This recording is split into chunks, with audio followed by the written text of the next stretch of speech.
Changing your car's oil filter a couple of times a year is an easy way to prolong the life of your engine. The oil pump forces oil through the filter to the moving parts in the engine. The filter's job is to block dirt and metal debris from getting in between those parts and causing engine damage.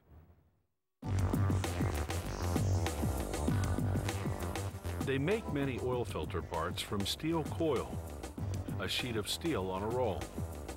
They start by unwinding the roll and feeding the coil into a press. The press contains a series of dies, each of which progressively stamps the steel into the shape of the specific part they're making. This press is churning out tapping plates, a component on the end of the oil filter that screws onto the car's engine.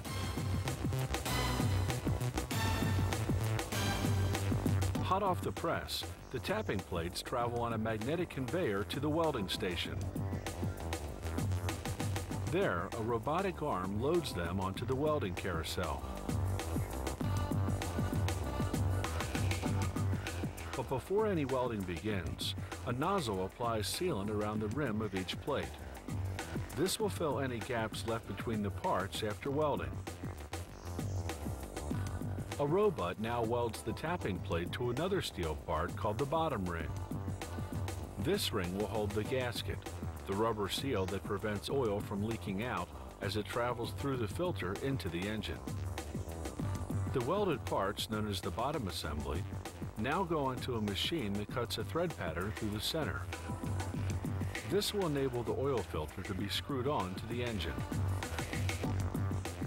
Another press produces the oil filter steel body called the canister. The dies first stamp out a rough canister shape.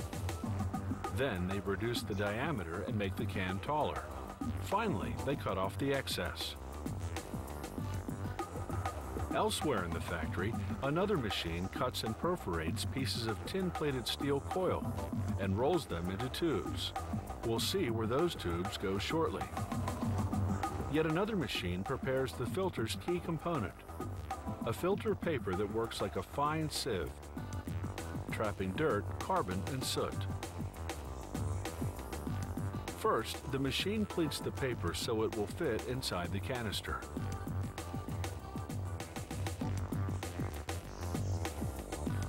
Next, the machine cuts the continuous ribbon of pleated paper into lengths.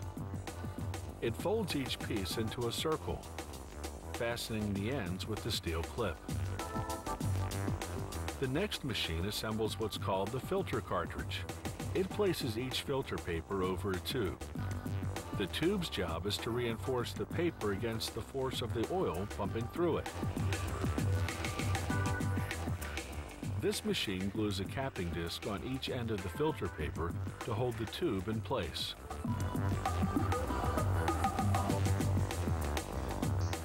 A heater cures the glue.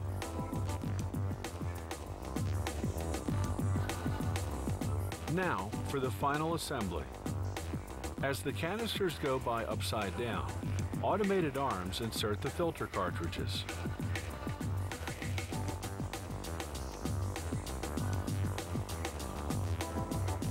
A worker then puts a thin rubber disc on top of each cartridge. This disc will prevent the oil from draining out of the filter. Now for those bottom assemblies we saw them making earlier. A worker positions one on each canister. Then a machine called a seamer folds its edge down, forming a rim, just like the rim of a soup can. Now the conveyor turns the filters right side up as they file by 5 nozzles spraying powder paint. An infrared oven dries the paint in about 90 seconds. Then a printing machine stamps on the product information. The conveyor now turns the filters upside down again as they travel to the gasket inserter. Its automated plungers insert a gasket into each bottom ring. These automotive oil filters are finally finished and ready to do the dirty work.